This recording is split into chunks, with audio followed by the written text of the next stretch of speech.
What's going on, everybody? Kalupis Tech here, coming back at you with another video. In this video, we're going to be doing a quick comparison between the Motorola Moto G Stylus 5G 2022 and the Cricket Dream 5G. Now before we go any further, as always, I do want to remind you to go ahead and hit that subscribe button, and if you want to learn more about either of these phones individually, I will be linking to several other videos about them in the description, as well as some information about pricing and availability. But with that being said, let's get started. So with the Moto G Stylus 5G, we're getting a 6.8-inch 120Hz IPS LCD display with a resolution of 1080p, a PPI of 395, and an aspect ratio of 20.5:9. With the Cricket Dream 5G, we're getting a 6.82-inch LCD display with a resolution of 720p, a PPI of 263, and an aspect ratio of 20.5:9. So while the Cricket Dream 5G does have a couple unique advantages for its price range, the Moto G Stylus 5G has a better display in pretty much every way. First of all, with the 1080p resolution, the image is going to be a lot sharper, so if you're doing something like watching videos, playing games, or even just looking at photos, things are going to look a lot better on the Moto G Stylus 5G than they will on the Cricket Dream 5G. In addition to this, the brightness, colors, and viewing angles are better on the Moto G Stylus 5G, so if you're out in the sun, for example, the Moto G Stylus 5G is going to be quite a bit easier to see. Another difference, and this one isn't really a huge deal, but the Moto G Stylus 5G does have a 120Hz refresh rate, whereas the Cricket Dream 5G only has a standard 60Hz display. This is going to make the movement on the screen a little bit faster and smoother, and while you're probably not even going to notice in this video, when you're actually using the phones, if you're doing something with a lot of motion on the screen, like watching a video or playing a game, for example, having a higher refresh rate will give you a better experience. But all that being said, despite the Moto G Stylus 5G being significantly better, for a really entry-level phone, the Cricket Dream 5G is really not bad. First of all, it has a really large display, which is always going to be a good thing for content consumption, and in addition to this, with the 20.5:9 aspect ratio, we're getting a taller and more narrow form factor here, so if you're doing something like watching a video in landscape mode, for example, you're going to get a more immersive experience, and if you're doing something like reading or scrolling through social media, you'll be able to fit more content on the screen without having to scroll as much. And while these are things the Moto G Stylus 5G does have too, it's a little bit more impressive to see these features in a lower end phone like the Cricket Dream 5G. Now for storage, the Moto G Stylus 5G is getting 256GB of internal storage with microSD card expansion, and the Cricket Dream 5G is getting 64GB with microSD card expansion as well. So clearly here, the Moto G Stylus 5G does have a huge advantage with quadruple the storage of the Cricket Dream 5G. On the other hand, with the Cricket Dream 5G, although 64GB isn't really terrible, especially for an entry-level phone like this, it's definitely not the best. Even for an average user, you're probably going to have to be careful because 64GB, while being a decent amount of space, does fill up pretty quickly. But again, both phones do have microSD card expansion, so if you have a lot of photos and videos, for example, you can always offload them onto a microSD card to save some space. Now for security features, both of these phones do have fingerprint scanners. With the Moto G Stylus 5G, it's right here on the power key, and with the Cricket Dream 5G, it's right here on the back. Another thing to keep in mind is that the Moto G Stylus 5G does have face unlock, but the Cricket Dream 5G doesn't. But that being said, starting with the Moto G Stylus 5G, let's go ahead and give these fingerprint scanners a try and see how well they work.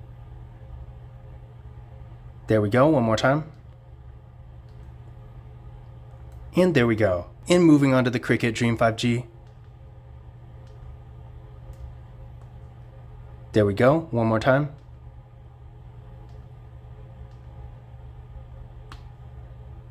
And there we go. So as you can see there, both fingerprint scanners were real fast and responsive, no issues whatsoever. And then keep in mind, with the Moto G Stylus 5G, again, we do get face unlock, whereas we don't with the Cricket Dream 5G. Now taking a look at the camera setups here, with the Moto G Stylus 5G, we got a nice looking hole punch design for the front facing camera, and this camera is 16 megapixels. Then on the back, we got a triple camera setup with a 50 megapixel main camera, an 8 megapixel ultra wide camera that also doubles as a macro camera, and a 2 megapixel depth sensing camera. With the Cricket Dream 5G, we got a water drop notch for the front facing camera, and this camera is 13 megapixels. Then on the back, we got a quad camera setup with a 48 megapixel main camera, an 8 megapixel ultra wide camera, a 2 megapixel macro camera, and a 2 megapixel depth sensing camera. So in general, the features are essentially going to be the same here. Both phones have stuff like an ultra wide camera, macro camera, all that, but I will say as far as quality goes, the Moto G Stylus 5G is going to be significantly better. Now that's not to say the Cricket Dream 5G takes bad photos, they're not really that great, but if you're just a really light user and you're really just taking a couple photos here and there, then the Cricket Dream 5G will get the job done. But if you're taking a lot of photos, maybe you like to get some really nice photos for Instagram, for example, in that case I would say the Moto G Stylus 5G will have a significant advantage. And the same thing really goes for video. Unfortunately, neither of these phones can record in 4K. They both max out at 1080p in both the rear and front cameras, but first of all, the Moto G Stylus 5G can record at 60 frames per second, whereas the Cricket Dream 5G is limited to 30, and in general, just like the photos, the video quality with the Moto G Stylus 5G is going to be significantly better. So if you're just recording a couple videos, maybe for Snapchat for example, where the quality isn't super important, the Cricket Dream 5G will get the job done, but if you're recording videos you actually want to keep, the Moto G Stylus 5G will be a better choice. Now as far as RAM and processor go, with the Moto G Stylus 5G we're getting 8GB of RAM with the Qualcomm Snapdragon 695 5G processor. With the Cricket Dream 5G we're getting 4GB of RAM with the MediaTek Dimensity 700. Now I ran Geekbench 5 benchmark tests on both of these phones, and with the Moto G Stylus 5G we're getting a single core score of 622 and a multi-core score of 1928, and with the Cricket Dream 5G we're getting a single core score of 545 and a multi-core score of 1666. So on one hand, clearly here, when it comes to performance, the Moto G Stylus 5G will have an advantage, but honestly it's really not by that much, especially considering the Cricket Dream 5G is a super entry-level phone. So in general, if you're doing really high-end activities like mobile gaming for example, or you're just really going to be on your phone a lot, the Moto G Stylus 5G will have an advantage. But on the other hand, if you're doing more basic activities like web browsing, social media, stuff like that, even if you're still going to be on your phone quite a bit, although the Cricket Dream 5G won't be as fast as the Moto G Stylus 5G, if that's all you're doing, this is pretty much all you're going to need. But again, for more high performance activities, or if you just want the faster phone between the two, the Moto G Stylus 5G will have an advantage. But that being said, I have been using both phones for quite a while now, and despite their differences in performance, I haven't had any issues with either of them. Now as far as the battery goes, with the Moto G Stylus 5G we're getting a 5000 mAh battery that supports 15W fast charging, and with the Cricket Dream 5G we're getting a 4750 mAh battery. Now it's kind of hard to find information about fast charging with this phone, but it does technically support 10W fast charging, and in my experience it does charge up pretty quickly, and honestly with the Moto G Stylus 5G 15W fast charging isn't really that impressive, so I wouldn't really count this as a huge advantage. But that being said, the Moto G Stylus 5G does have a slightly larger battery, but on the other hand, one feature the Cricket Dream 5G does have that's definitely a little bit more unique for a phone in this price range is wireless charging. And just like the fast charging, this phone does support 10W wireless charging, so if you do like that feature, definitely keep this in mind. In addition to this, as far as other features go, both phones do have NFC, so if you like to make contactless mobile payments using tap and pay, you can do that with either of them. Another thing to keep in mind is that with the Moto G Stylus 5G, as the name suggests, this phone does have a stylus, whereas obviously the Cricket Dream 5G does not. So if you do want a stylus, definitely keep this in mind. But in conclusion, which of these phones is better? In general, it's pretty clear that the Moto G Stylus 5G is the better device of the two, with everything from the display to storage, the camera setup, performance, and even extra features like the stylus. The Moto G Stylus 5G really outperforms the Cricket Dream 5G in every category. But on the other hand, keep in mind, despite the deals currently being offered on the Moto G Stylus 5G, the Cricket Dream 5G is a really affordable entry-level phone, and honestly, even at full price, this phone does provide quite a bit of value for the money. In fact, currently, as far as I know, the Cricket Dream 5G is being offered for free. Now, that could change, but I will be putting some information about pricing and availability in the description if you want to know. But in general, of course, between the two, if you want the phone with the best performance, best features, best display, and really the best overall quality, the Moto G Stylus 5G will be the best choice here. But if you're just looking for a solid 5G phone that really doesn't cost a whole lot and provides a lot of value for the money, the Cricket Dream 5G is still going to be a great option. Now again, if you want to learn more about either of these phones individually, I will be linking to several other videos about them in the description, as well as some information about pricing and availability because this is always changing. But this concludes my comparison between the Motorola Moto G Stylus 5G 2022 and the Cricket Dream 5G. If you enjoyed the video, don't forget to give it a thumbs up and hit that subscribe button. Be sure to follow Kalipis Tech on Twitter and Instagram, and as always, I will see you in the next one.